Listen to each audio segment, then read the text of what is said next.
جب میاں بیوی کا نکاح ہو تو اللہ یہ چاہتے ہیں کہ اب ان کا ہر کام کیا ہونا چاہیے؟ مشترک.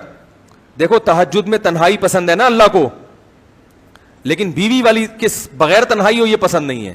حدیث میں آتا ہے اللہ اس شخص کو دیکھ کے ہنستے ہیں جو رات کو آخری حصے میں خود بھی اٹھتا ہے اور اپنی بیوی کو اٹھاتا ہے, وہ نہ اٹھے تو غالباً پانی کی چھینٹیں مارنے گئے نا, پانی کی چھینٹیں مار کے اس کو اٹھاتا ہے اور وہ دونوں ساتھ مصلے پہ کھڑے ہو کر نماز پڑھتے ہیں. اور اس عورت کی کو بھی دیکھ کر اللہ ہنستے ہیں. یہ ہنسنا کنایا, بہت زیادہ خوش ہوتے ہیں کہ جو تہجد کے لیے اٹھتی ہے اس کا میاں پڑا ہوا ہے تو وہ اس کو بھی اٹھاتی ہے, وہ نہیں اٹھے تو پانی کی چھینٹیں مار کے اٹھاتی ہے اور وہ دونوں مصلے پہ کھڑے ہو کر نماز پڑھ. حالانکہ تہجد میں تو تنہائی مطلوب ہے نا, اکیلے ہوں, لیکن یہاں جہاں سب سے زیادہ تنہائی چاہیے وہاں بھی اللہ کہہ رہے ہیں بیگم کیا ہونی چاہیے؟ ساتھ.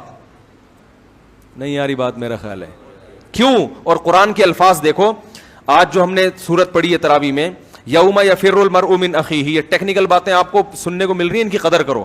قرآن کہہ رہا ہے قیامت کا ایسا وحشت والا دن ہوگا کہ انسان اپنے بھائی سے دور بھاگے گا. بھائی کو اللہ نے کیا کہا؟ بھائی. وصاحب یوم یفر المرء من اخیہ وامہ, اپنی ماں سے بھی دور بھاگے گا. وہ کہے گا بھائی میں اپنے آپ کو بچاؤں, یہ اماں کہاں سے آ گئی ہے, اس مصیبت میں اماں گئی, میری نیکیاں نہ مانگ لے مجھ سے, یہ ڈر ہوگا, بس اپنے آپ کو بچاؤ. تو قرآن کے الفاظ کیا ہیں؟ یوم یفر المرء من اخیہ, انسان اپنے بھائی سے دور بھاگے گا, وامہ, اپنی ماں سے دور بھاگے گا, وابیہ, اپنے باپ سے دور بھاگے گا, وصاحبتہ, یہاں بیوی نہیں کہا بیوی سے بلکہ اس سے جس کے ساتھ یہ رہا کرتا تھا.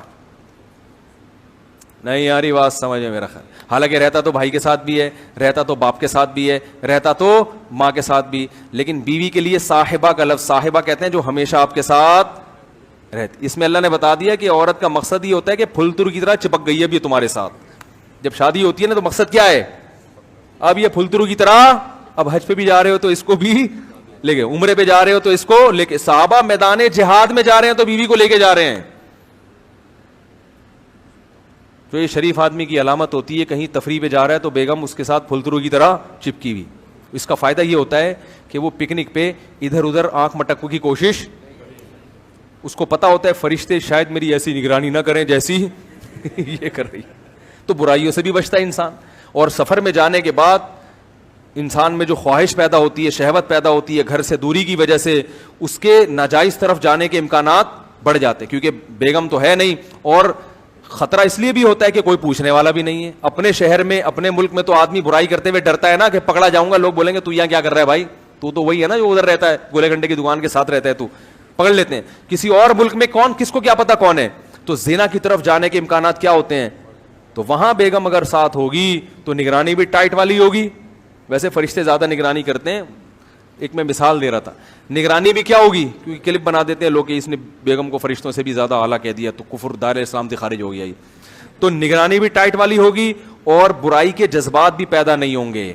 سمجھ رہے ہو کہ نہیں سمجھ رہے؟ تو اس لیے اس کو میں نے کہا بیٹا اس کی شادی کرا دو, اور اس کو بولے دلہن کو لے کے کہاں نکل لے, چلے پہ نکل لے. سمجھ رہے ہو کہ نہیں؟